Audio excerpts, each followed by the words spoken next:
साथियों, टेक अमित बहरोड में राजस्थान के राष्ट्र की धरती बहरोड से अमित आप सभी का हार्दिक स्वागत करता हूं। आज पीएफ की श्रृंखला में हम आपको बहुत ही अमेजिंग जानकारी देने वाले हैं।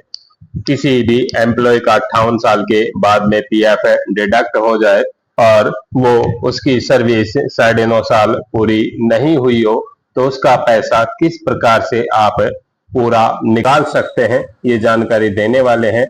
और शायद ये जानकारी आपको पूरे यूट्यूब चैनल पर नहीं मिलेगी। ये जानकारी बहुत ही अमेजिंग होने वाली है। तो जानकारी जानने से पहले चैनल को लाइक कीजिए, शेयर कीजिए, सब्सक्राइब कर लीजिए, बेल आइकन को प्रेस कर दीजिए ताकि आपको समय समय पर ऐसी बेहतरीन जानकारी मिलती रहे। साथियों, आप लोगों को सबसे पहले अवगत करवा दूं, एक मेरे पास एक केस आया था। इस केस का हमने जैसे ही फुल एंड फाइनल डालना चाहा, इसका 10C फॉर्म और 19 फॉर्म सबमिट किया तो बार बार इसका रिजेक्शन में आ रहा था। अंत में हमने 10C फॉर्म इसका अप्लाई किया तो यहाँ आप देख पा रहे होंगे, claim rejected, EPS deducted after attending 58 years, submit revise 3A। Objection में लिखा हुआ आया। इस के अगेंस्ट हमने इनके एम्प्लॉयर से संपर्क किया और वहां से 3A रिवाइज दोबारा से सबमिट करवाया। उसके बावजूद भी इनका क्लेम रिजेक्ट आ रहा था। साथियों, ये सोचने की बात थी कि सारे प्रोसेस करने के बाद भी इनका क्लेम बार बार रिजेक्ट क्यों आ रहा है।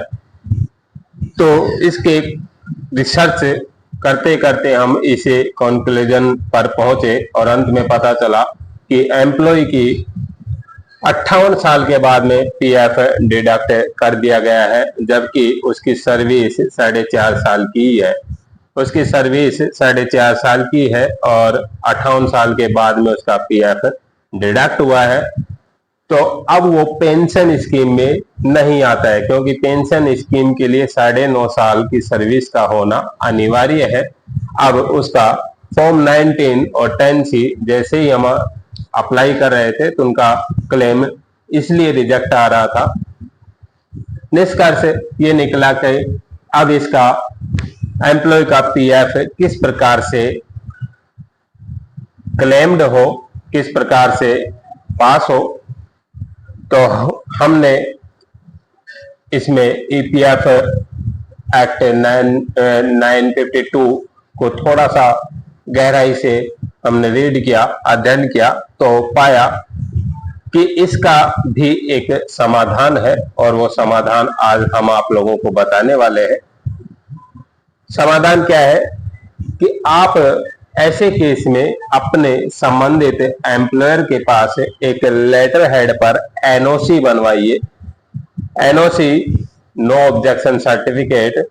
क्या लिखवाना है उस पे ये लिखवाना है कि इस एम्प्लॉय का 9.5 साल कंप्लीट नहीं हुई है सर्विस की और इसका 58 साल के बाद में हमने पीएफ डिडक्ट कर दिया है, तो हमें कोई आपत्ति नहीं है। इसका 10C का सारा पैसा आप इसके फॉर्म 19 में ट्रांसफर कर दे। इसका पेंशन का, ईपीएस का पैसा आपका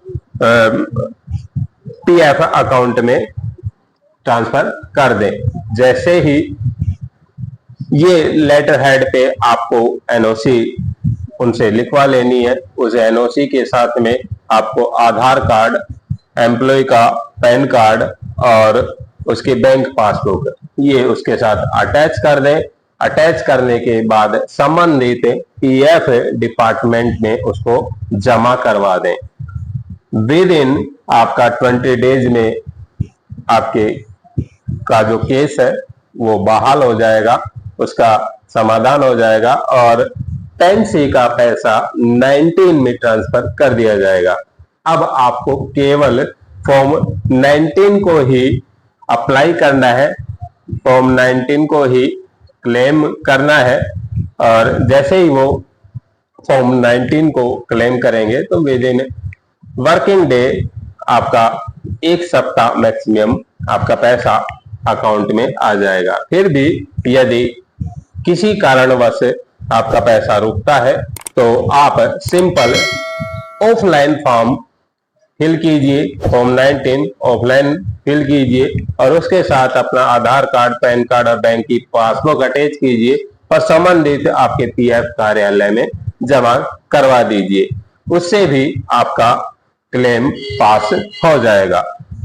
तो आशा करता हूं जानकारी अच्छी लगी होगी। मिलते हैं अगली वीडियो में, तब तक के लिए धन्यवाद। जय हिंद।